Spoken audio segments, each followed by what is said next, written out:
Bom dia, pessoal. Nós vamos dar início aos trabalhos do 6º Circuito Prograde. E, para quem ainda não sabe, esse circuito, na sua 6ª versão, procura discutir formas de melhoramento dos nossos cursos de graduação. É uma promoção da Pró-Reitoria de Graduação, junto com o GDU.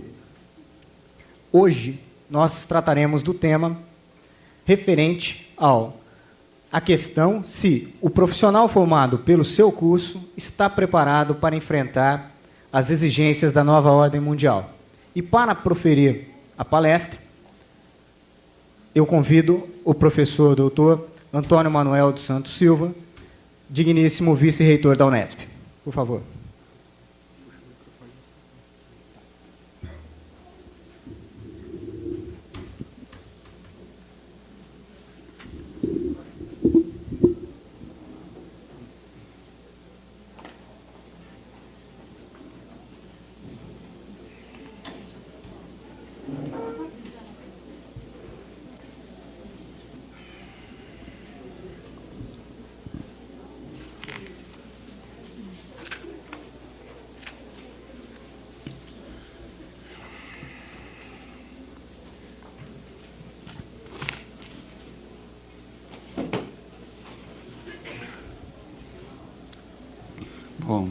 Bom dia.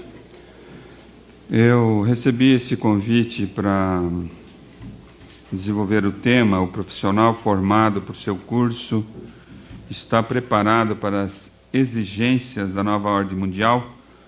Eu recebi esse convite da Pró-Reitoria de Graduação, que desde 1994 desenvolve esse programa, que é o do Circuito Prograde.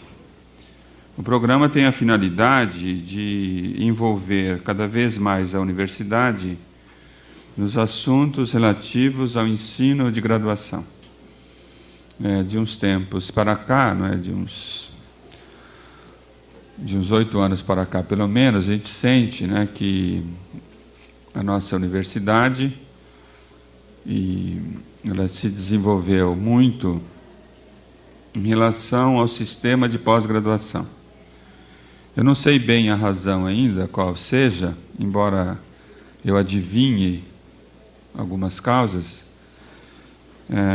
Essa ênfase dada na pós-graduação e também as exigências aos docentes da publicação, da dedicação à pesquisa, então essas causas acabaram por fazer com que a graduação começasse a se apagar um pouco em relação ao interesse dos docentes e, às vezes, até dos próprios alunos. Há alunos de graduação já querendo fazer créditos na pós-graduação. Então, o Circuito Prograde, ele tenta recolocar, através de diferentes meios, a questão do ensino de graduação como preocupação importante da nossa universidade. Bom, o convite me foi formulado para desenvolver esse tema, e ele tem uma série de pontos que devem ser enfocados. Como ex-aluno bem obediente aos meus mestres, mas ao mesmo tempo resistente a algumas imposições, eu vou seguir os pontos, mas não na ordem com que me fizeram, com que me puseram. Os pontos são a globalização, tem que falar sobre isso, projeto pedagógico e perfil profissional, nova qualificação profissional, sociedade e mercado, contexto de formação e contexto de atuação. Então, esses termos, esses subtemas, nessa ordem, eu não vou obedecer, não. Tá certo?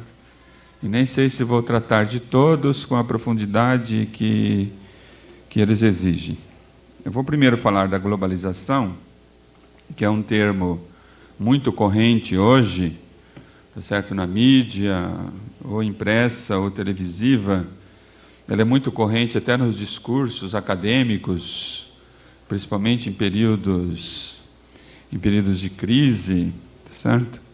Eu vou tentar dar uma visão de uma pessoa de letras. Eu não sou de outra área, sou da área de letras, e que por obrigação é obrigado a estudar outras coisas também, certo? Como homem de letras.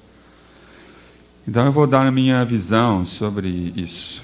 Espero que todos entendam, primeiro, as minhas deficiências, compreendam também, de vez em quando, uma certa veemência crítica em relação a alguns pontos, e vamos ver se a gente chega até o fim da conferência, dentro do tempo previsto, que é de 1 hora, com algumas coisas, pelo menos, mais ou menos esclarecidas.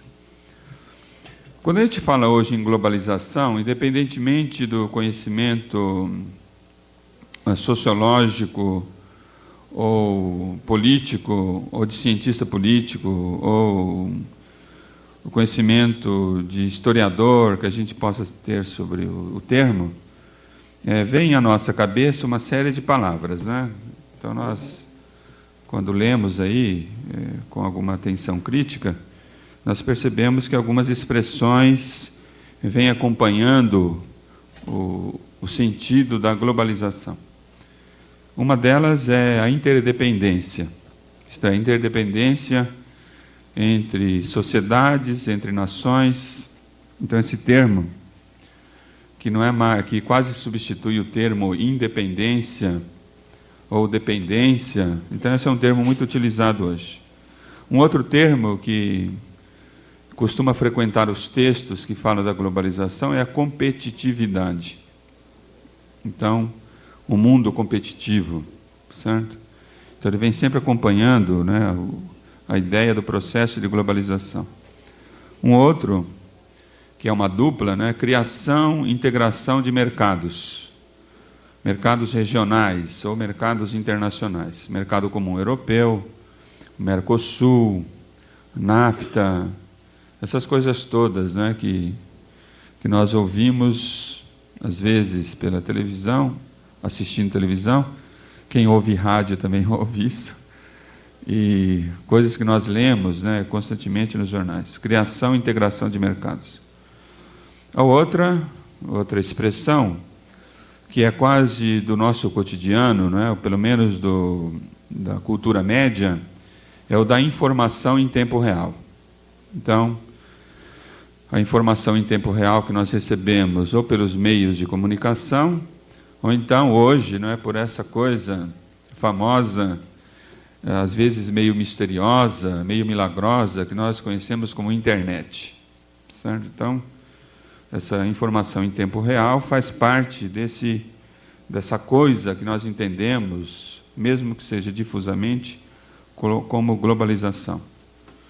Um outro termo que se costuma utilizar, agora jamais dentro de uma certa especialização, é a imprevisibilidade. O termo chama-se imprevisibilidade. Esse termo imprevisibilidade, que nós sentimos muito no Brasil de uma forma um pouco diferente, ele tem uma relação muito específica quando a gente fala de globalização. A imprevisibilidade se refere ao mundo financeiro, certo? Então, hoje nós temos operações financeiras extremamente rápidas no mundo todo. E nós não sabemos o que vai acontecer amanhã no mercado financeiro internacional que acaba nos afetando. De repente acontece um golpe de bolsa, certo? Numa das grandes bolsas mundiais, e nós somos afetados sem saber exatamente por quê. Existe aí uma espécie de fantasma, né, do mundo financeiro, que não é tão fantasma, não, é um fantasma meio concreto, certo? Que acaba fazendo com que nós não tenhamos uma possibilidade de planejamento a médio prazo, certo? Quase todos os dias nós temos que rever as nossas contas, as nossas previsões. Isso é conhecido, né, na linguagem mais técnica como imprevisibilidade. Um outro termo que corre, né, no mundo da ciência política e da ciência econômica é a triadização, certo? Ou tríade. É isso que caracteriza, no fundo, tá certo, a sustentação da globalização. Quando a gente fala em tríade ou em triadização no mundo global, a gente está pensando em 3 espaços do mundo: o